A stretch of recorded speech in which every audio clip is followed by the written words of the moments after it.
gentlemen. How's everybody doing today? Back with another new Urban South. This is Awful Milkshake IPA, strawberry vanilla marshmallow. Do we have an ABV? Good Lord, guys.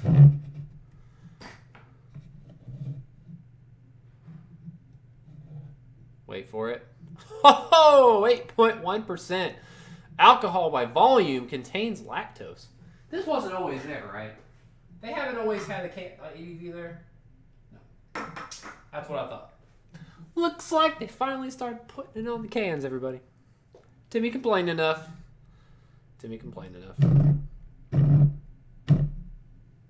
Alright. Let's check it out. How's everybody doing today? Doing alright? Having a good day? Anyone else go out to this yet? So, I cannot adjust this thing right enough. That's how we're going to do it. Yeah, excuse me. They released 4 new beers today. They released this one, 2 more, Spills, and the Reese's, I don't even remember what it was called. It's like a oat cream ale with Reese's Puff cereal or something. Whatever. Yeah, so I picked up one of each of those. And there was another Spill there, I think. It was like peach and coconut. I don't remember them releasing that one. You know what? I'm going to turn on the light, guys. Just get up. That's just how we're going to do that. So, yeah. I haven't had any, I don't know if they've done Milkshake IPAs before. So they said this is based off of the awful East Coast series. I don't know who does that. I think Milkshake started showing up when Tired Hands started doing them way back then. I want to say they were the first ones. I could be wrong. But, Ingenious has done their Froyo series for years now. And I've never really been that into them. They've always been good, but I've never been blown away. And I think they're better now. But when they first started doing them at the brewery and they didn't dial them in yet, they weren't like... they didn't have that New England base. It was, I don't know. They were okay. I wasn't super good. Anyway, I haven't been super big in these, but this is like the main beer of the release, I guess, for this week. So, let's check it out.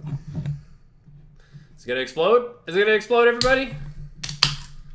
It is not going to explode. So, yeah. I walked up, and there was like 4 or 5 people in line. I don't know, something like that. I didn't know what to expect. I was kind of hoping at noon on a Wednesday. Well, I got there at 2, a little after 2, something like that. Yeah, like 2:20-ish, 2:25-ish, something like that. Hoping that I had beat the lines, and just that time of the day there wouldn't be anybody, and there wasn't.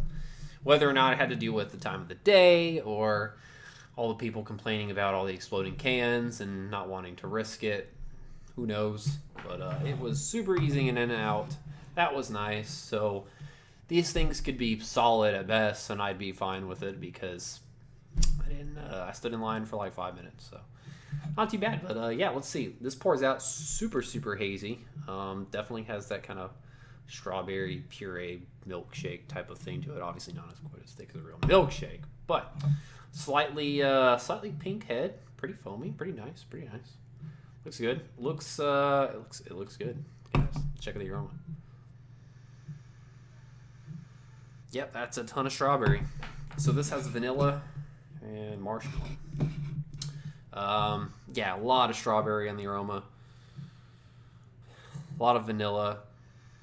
The aroma does remind me of the Ingenious, like the strawberry froyo, whatever, quite a bit.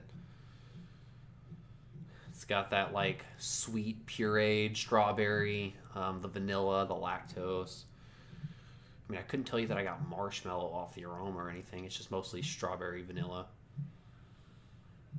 Smells good though. So IPA, the thing with this is that it can't really be too bitter for me because I think that bitterness, it's weird when I just don't think it's a great juxtaposition to the sweetness. I want, at least in an IPA, So I'm not really a big fan of the super like hefty malt driven West Coast IPAs that are like the larger, maybe whatever style, 8% plus, really malty, but then they're really bitter on the back end to try to balance out that malt sweetness. And I don't know, I just think it's like too far on one end, too far on the other.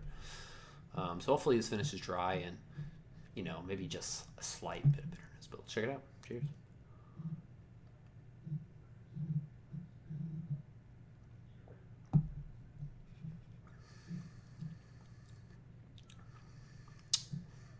All right, yeah, it's pretty tasty. Pretty much all there. It's on the aroma.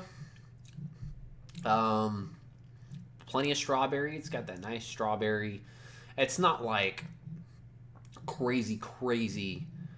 I mean, the thing with strawberries is that they're not like a super intense fruit naturally. So there is a lot of strawberry flavor to this. But the fruit intensity is probably not going to be something as crazy as, when you have darker berries or things like that just get more flavor out of the fruit itself. There's plenty of strawberry to this.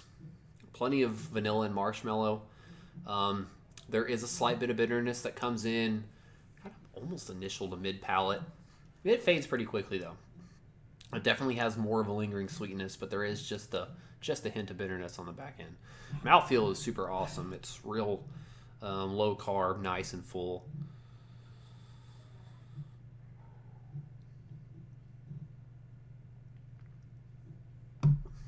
Yeah, it's real good. Really nice and dessert like. I bet it's gonna get even thicker towards the bottom of the can. But yeah, I mean it's everything's there. The strawberry, the vanilla. It does have that marshmallow and vanilla is all pretty close. So it does have that kind of like marshmallowy kind of sweetness to it, that sugary sweetness. But it's not overly sweet. And that little bit of bitterness does help to balance it out. I feel like it's probably going to build upon itself a little bit. But, it does keep it from being a little too sweet. So luckily the bitterness isn't too assertive. Like I've had with some of these beers in the past, just as style, but still for me, Milkshake IPAs, it's not my favorite style of IPA by any means. This one's pretty good. Tons of fruit, real nice and dessert-like, and still has a bit of that IPA-like feel to it. So, yeah, I don't know, based on the line today, unless a bunch of people went and bought a ton of it, we should still have some of this. So, if you're into milkshake IPAs, I would check it out. It's pretty good. I'm gonna go. I mean, this is an easy 4.25 for me. Based on the style, I guess I'd have to go a little higher. It's just personal preference. I'd rather just doing an IPA without any fruit or any lactose or anything like that. So yeah, but good stuff. 4.25 plus towards 4.5, I guess I would say, just overall on how well they did the style. And yeah, so glad the ABV's on the can. I got all the other ones to review, I guess. And so yeah, I don't know. Hopefully these guys don't explode. Hopefully you guys don't have any more issues with that. I haven't had any issues yet, so fingers crossed. And yeah, that's pretty much it for Urban South Awful Strawberry Milkshake IPA. So as always, cheers. Catch you guys later.